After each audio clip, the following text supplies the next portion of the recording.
The night was quiet on the planet Zalora. Stars blinked softly above, and the streets of the alien market were emptying. Shops were closing, lights flickered.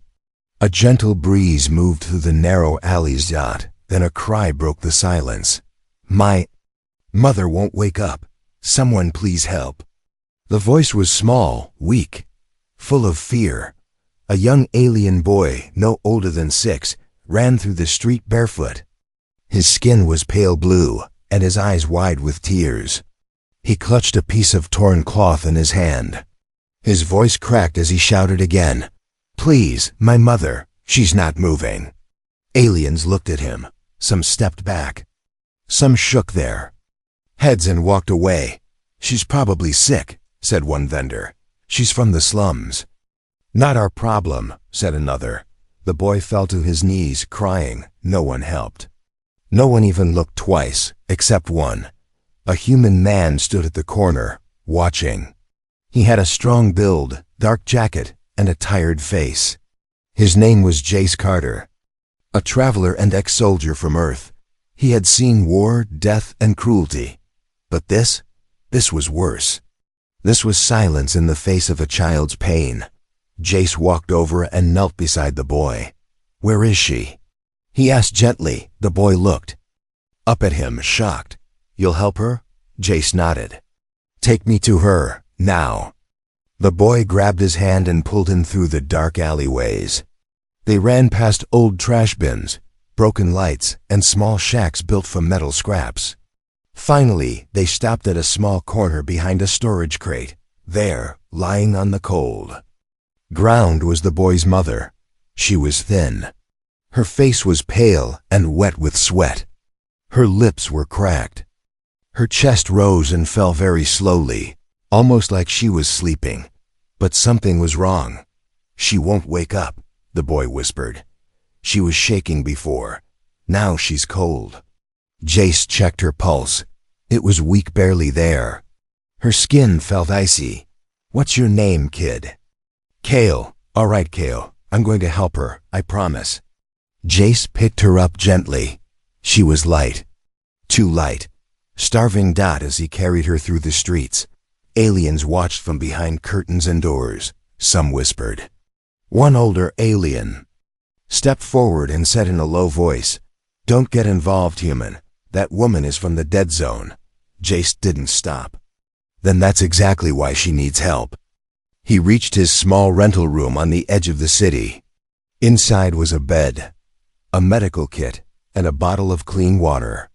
Jace placed the alien woman on the bed and quickly checked her breathing again.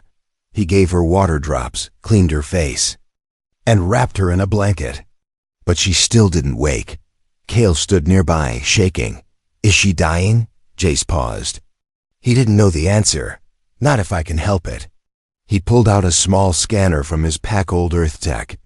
It beeped and showed strange results. Something was wrong in her nervous system. Her brain waves were slow. Her body was shutting down. This wasn't normal sickness. "Has this happened before?" Jace asked. Kale nodded. "She started shaking 2 weeks ago. Then she got worse every day. No one would help us. They said we should just go away." Jace looked at the scanner again. "I think someone did this to her." Kale's eyes filled with fear. "Is she going to die?" Jace didn't answer. He stood up, went to the door, and locked it.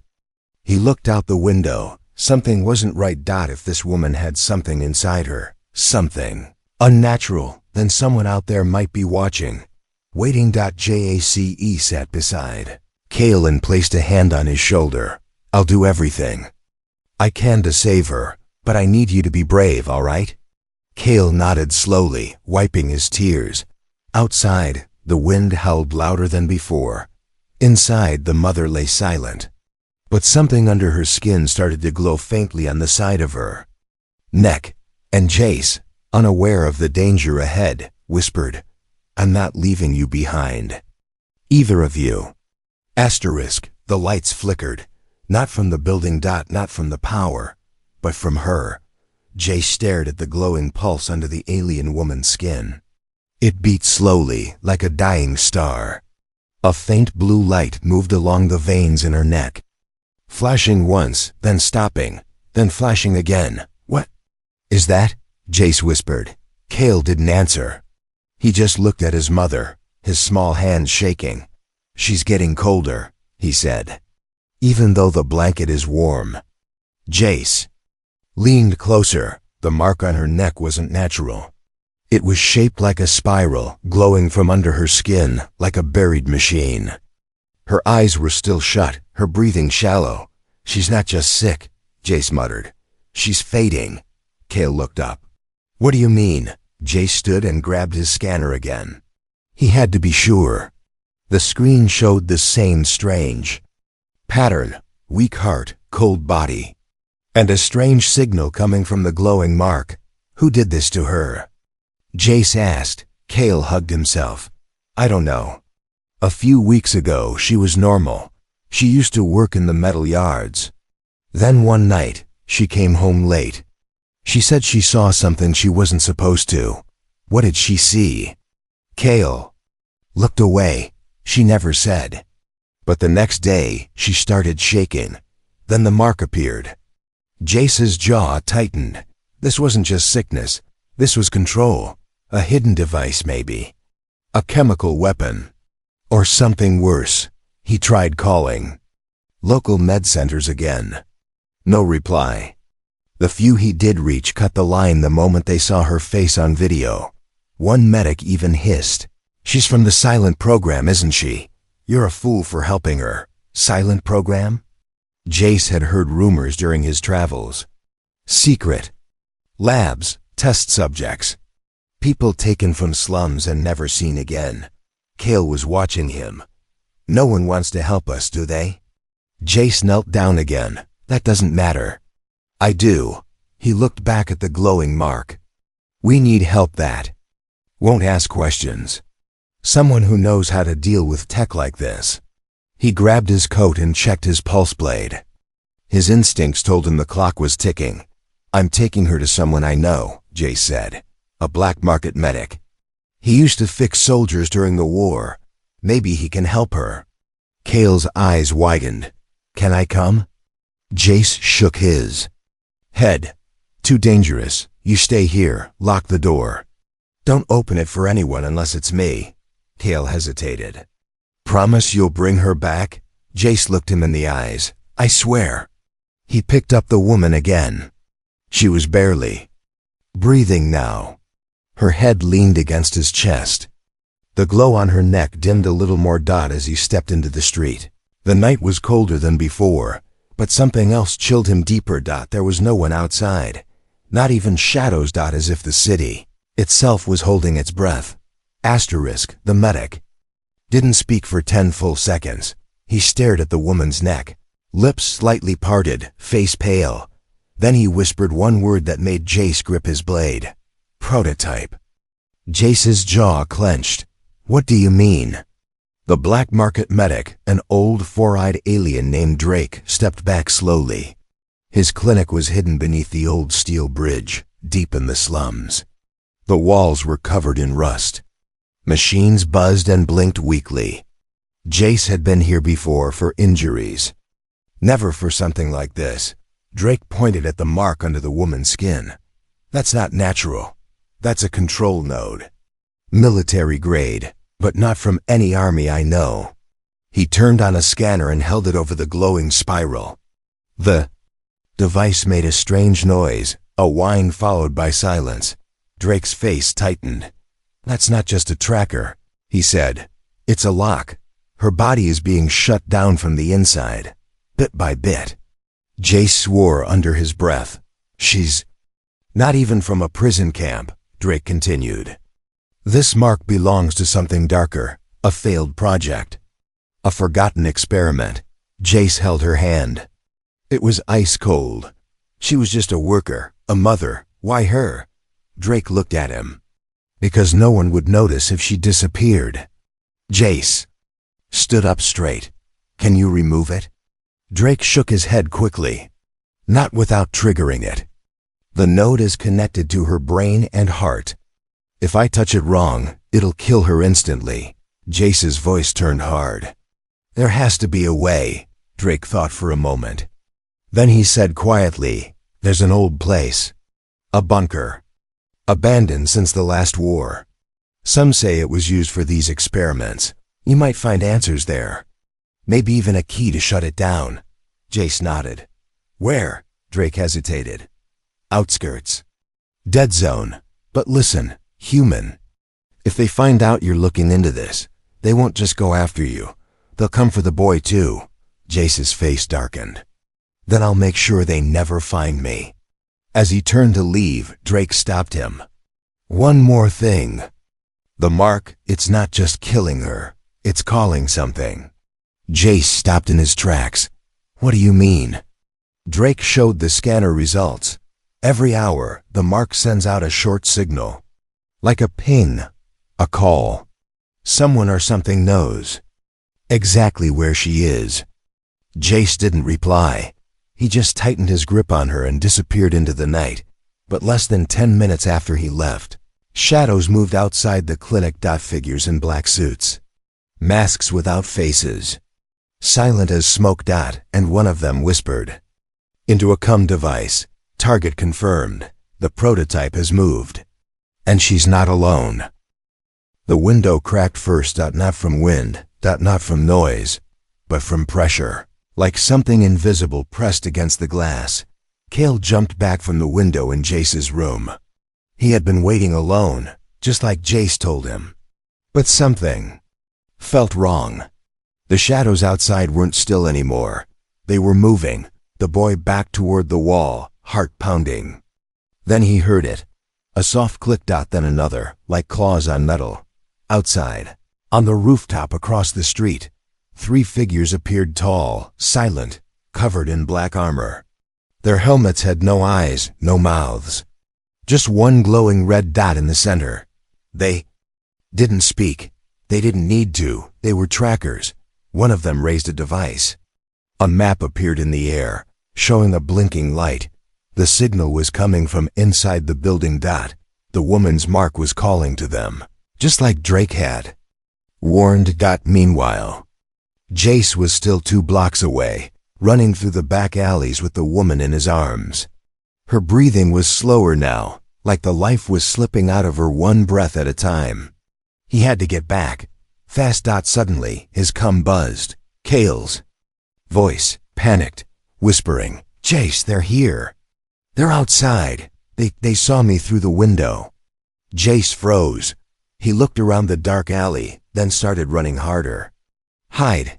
Go into the closet. Don't make a sound. I'm coming. Cale didn't answer. Just the sound of the closet door creaking shut. Back at the room. The window shattered. The trackers stepped in like shadows. Quiet and deadly. One of them scanned the room.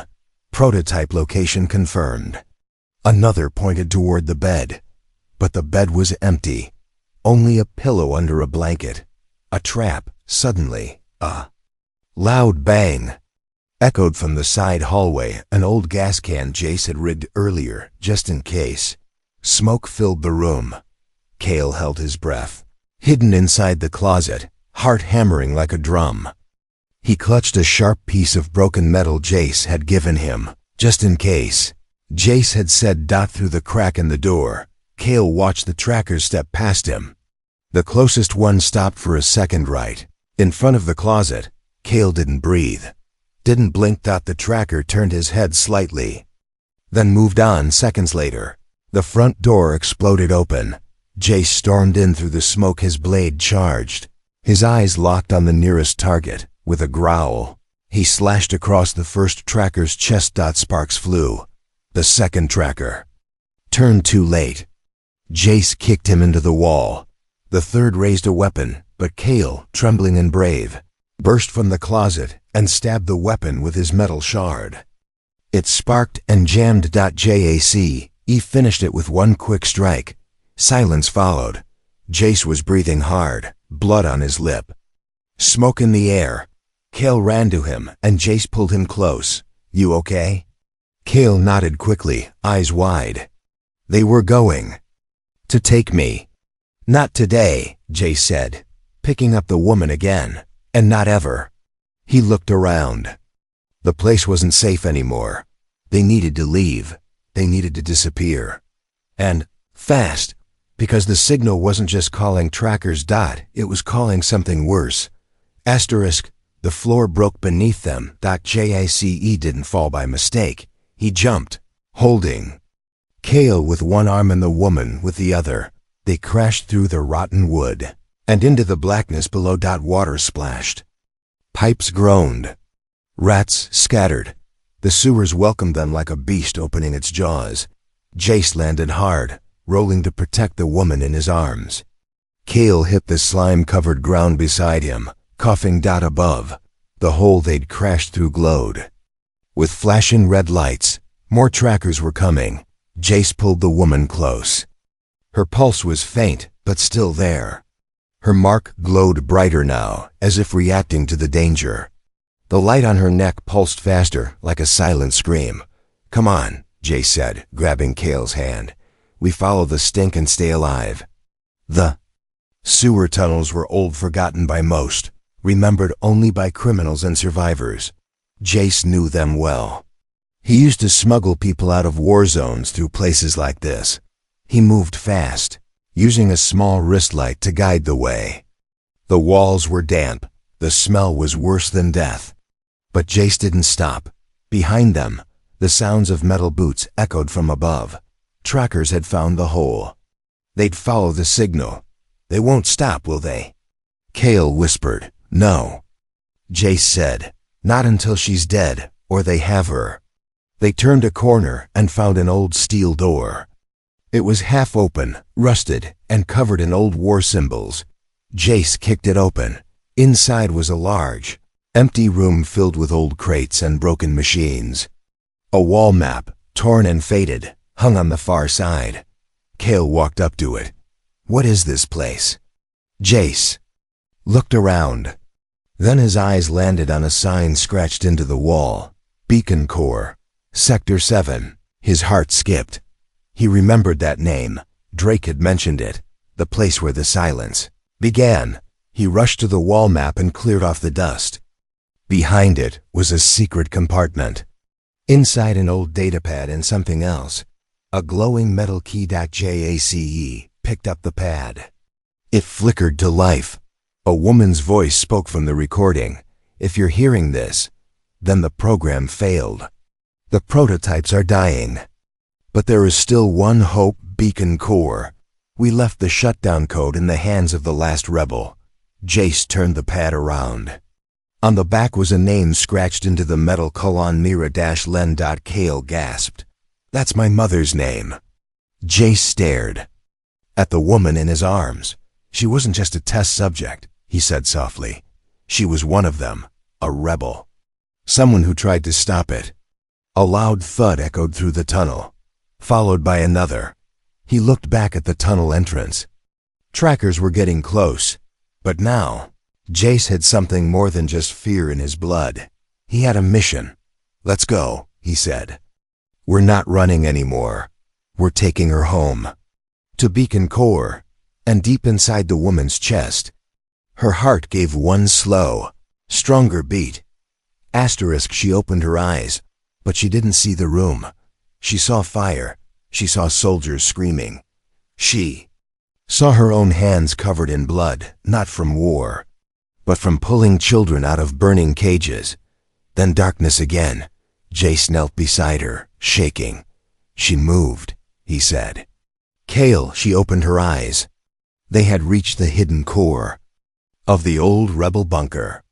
Machines hummed softly around them. The walls glowed with ancient lights. It was quiet, but it felt like the air itself was holding secrets. Kale held his mother's hand tightly. "Mama, please." She didn't speak, but her lips moved. One word: core. Jace placed the old datapad from the sewer into the terminal. It lit up instantly. The screen showed files. Hundreds of them. Old footage. Experiments. Names, victims. And one folder. Subject: Mira-Len, rebel. Commander Kale stared at the screen. Commander? Jace opened the file. A woman appeared on screen, standing proud in a rebel uniform. Her eyes were the same as the woman lying beside them now. Her voice was calm but strong. I volunteered, not for power, for justice. They took children from slums and tested weapons on them. We fought back. I let them mark me, so I could destroy them from inside. The screen shook. Then another voice spoke. Subject Miralyn has gone silent. Control node failing. Activate. Shut down. Jace turned to Kale. Your mother tried to stop all this. She joined their program on purpose, to find proof. But they wiped her mind and dumped her back in the slums. Kale was crying now. So, she forgot me?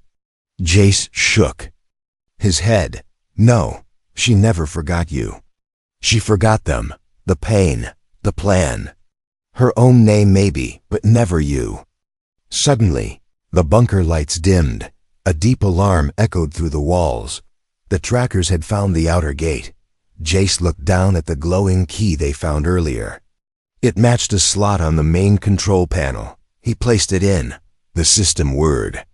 Robotic voice spoke. Neural link required to shut down node. Jace's eyes narrowed. It wants someone to connect to her mind. Kale looked terrified. But what if it kills her? Jace didn't answer. He stepped forward, opened the chair next to the pod, and sat down. Wires snaked out and connected to his neck. The screen blinked. Warning. Neural sync will transfer pain and memory. I've been through pain before, Jace whispered. Let me carry hers. Kale held his mother's hand tighter, and as the system activated, Jace fell backward and into her mind.